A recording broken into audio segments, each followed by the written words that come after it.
they'd switch something, they would switch him and Milner. And then Fabinho was their midfield. And then... He's center back now. Yeah, and then they had... Because they don't have depth. That's my whole point. Like, they do not have depth. They brought in... Well, I think they brought Fabinho might be a center back who didn't know his true identity the whole time, because I saw a stat today where it was the 4 times Fabinho started as center back, Liverpool have held clean sheets against big teams. I didn't know that. I thought that was interesting, and he definitely has the physique and quality and temperance of a center back. He doesn't have the speed though, which I guess Joe Gomez and Van Dijk would make up for. Yeah. But again, he's quicker than Matip though. Fabinho. Is he really? I thought would imagine. You would think. I think Matip's pretty fast. Matip's like 6'4". I just can't see him. Did you see? Did you see? Oh, his the walk. He looked like an old woman. It's weird. I think Chelsea are going to. Chelsea's going to be really good for 3 games and then bad for 2 games the whole year. Yeah, they're going to be super inconsistent.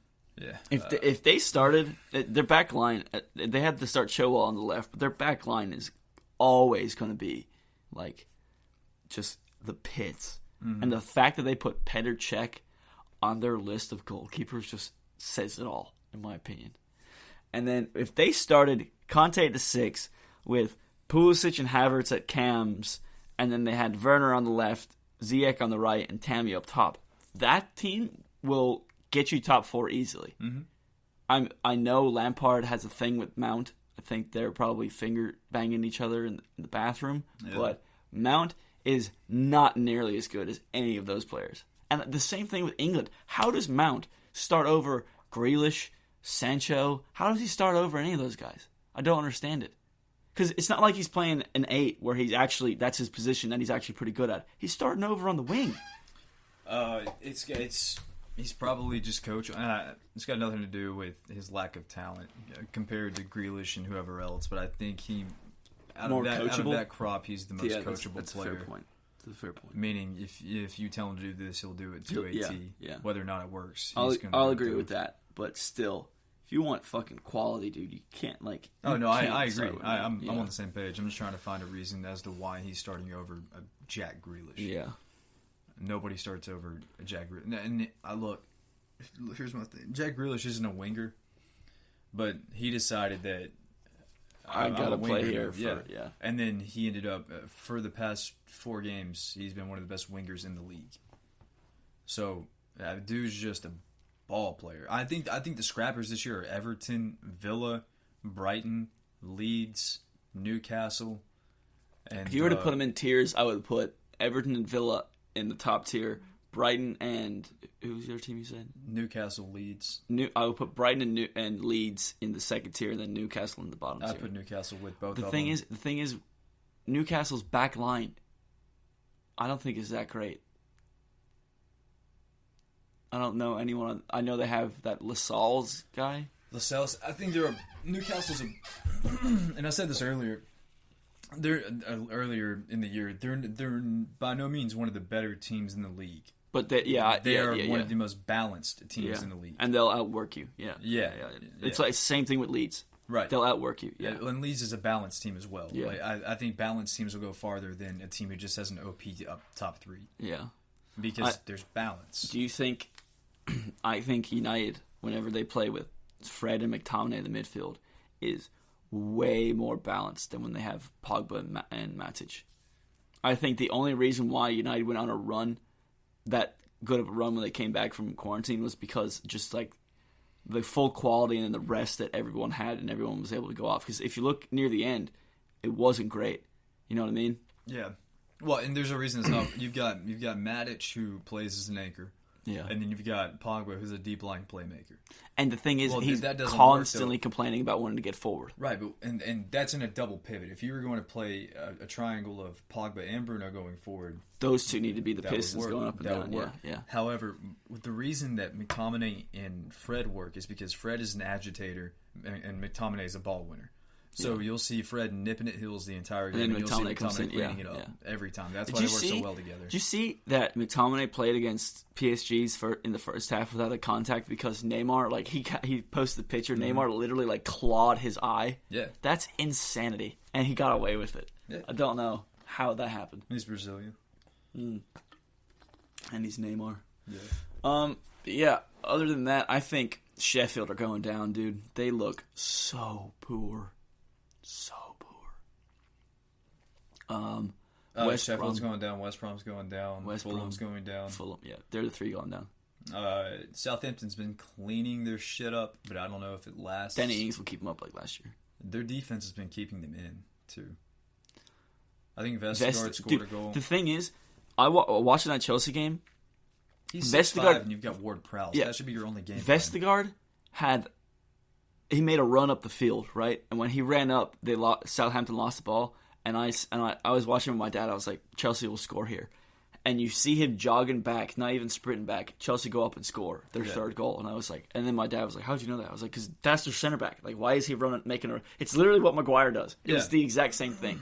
But So- the thing is, Vestergaard doesn't have the ball playing capabilities that Maguire has, so he shouldn't Not at be above the halfway line, even that far up. At Exactly. The So halfway line. that's what I'm saying. But, When he went on up, set just pieces left though, that- he's 6'6", and you've got James Ward-Prowse. He looks like a mongoloid. James Ward-Prowse can hit a fly 200 yards away in midair, like mid-flight. I mean, dude just has dumb accuracy, and you've got somebody who's 6'6". Yeah. That you should be playing for set pieces. That's why, dude. That's what I'm telling you. Alex Telles is, if he aims for, if they in the Stretford Paddock watch along, they were talking about how Beckham, he'd be like, "Where do you want it?" And then the person would just call, and he's like, "Here, I'm just gonna hit it at your face, and you just have to make sure that you're there."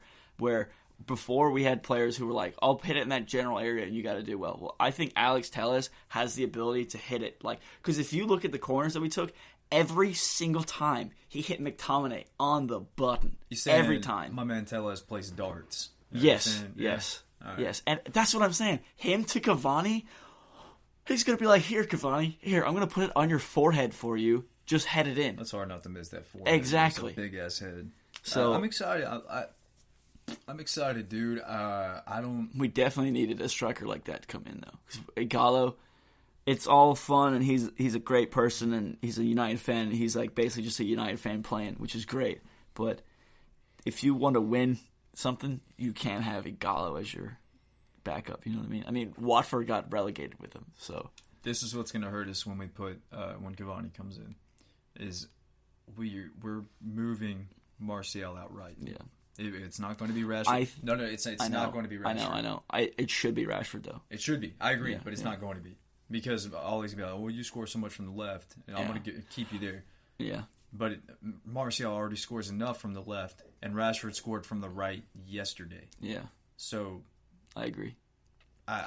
but Martial being on the right is going to hurt us. I think if they start that way, I think they'll keep switching though. Because I know Martial's definitely going to go to the left regardless. Like every time he's just drawn over there. Like that picture that you showed me where whenever he was striker, he was still like more to the left than he was center. So no matter what happens, he's constantly going to be going over to the left. And I think Rashford's not the person who's going to tell you to go back to your position. Rashford's just going to be like, "Oh, you're here, I'll go over here." Yeah, true. So, Sammy boy.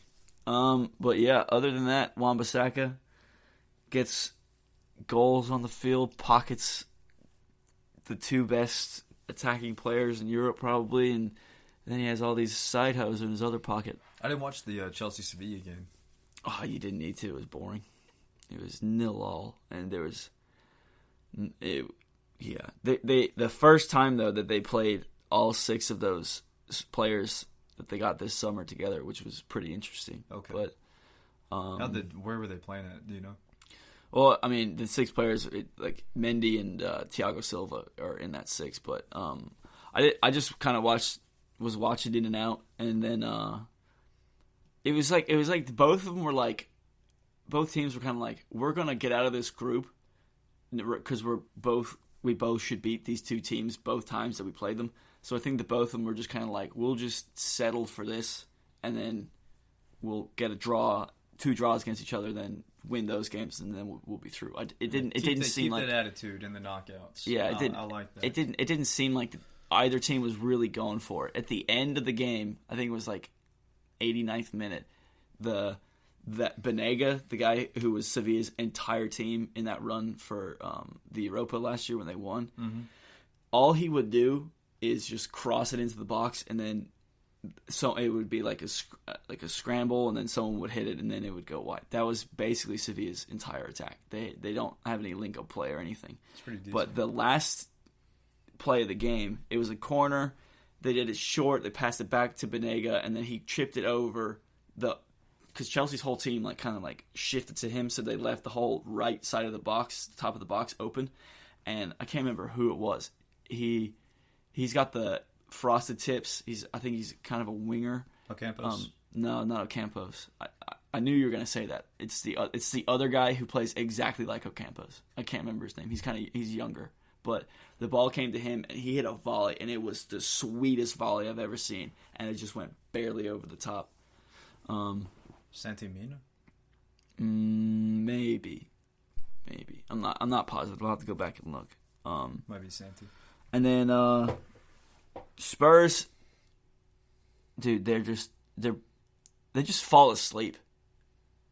Like the against United, the first 5 minutes, it's like they didn't wake up, and then once they woke up, they tore United to shit. But against West Ham, it was like the last 10 minutes, they're like, oh, we already won this, so it doesn't matter. And they conceded a goal, and it seemed like they were like, oh, whatever. And then Sanchez headed it into his own goal, and then it kind of seemed like they were like, oh, like maybe we need to do this. And then they kept giving up free kicks on the left side for Cresswell to just whip it in every time. Mm-hmm. And West Ham have scored, like I saw a picture, or like 4 pictures on Twitter. Someone was like, if you give West Ham this free kick, they're going to score on you. 2 times they scored against Tottenham with having the ball on the left and Cresswell whipping it in. And then they did it against Wolves and whoever they beat, and then Palace. And like, I didn't understand it. They already scored on you doing that. And then the next time they barely missed, and then Lanzini got that just belter. Wild shot. I think he mishit that though. The way he hit it, it seemed like he mishit it. I don't think he was aiming at all. He was just trying to hit his. Yeah. I agree. And there was, because the way it's sliced, it's like there's no way you meant to do that. Not at all. Yeah. And if it was hit any other way, it was being saved, going over, going wide. Yeah. I mean, that was a blessing from God. Yeah. I mean, it was one of the coolest last minute goals I'll ever see. Yeah. For sure. Yeah. So, and then Everton really just seemed like if they can tighten up the defense, like I don't see anyone beating them. I think they will. I think there's there's chemistry on that team. Like everybody seems like everybody's friend out there. Yeah, Everybody that's true. likes Ancelotti. Everton has a good environment right now. I think Mina is their liability though, because he makes some stupid mistakes sometimes. Yeah. Like really bad mistakes. Yeah. Who else? I think like again like Sigurdsson's even kind of like getting used to that whole team. I mean, like he coming in and yeah, he looks decent with that midfield. Because whenever he comes in, it's like it seems like it's just like a straight swap. Like he doesn't, like you don't notice a difference in the game. Like whenever he comes in, it's like okay, well now it's just a different player, but they're still doing the same thing. Yeah, he's a ball player for sure.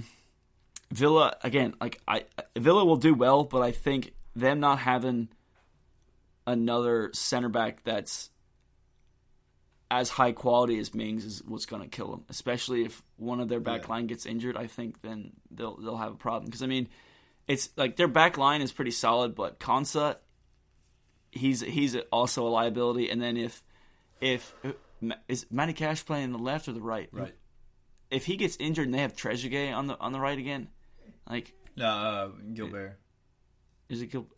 What does El Mohammadi play then? Left back? Yeah.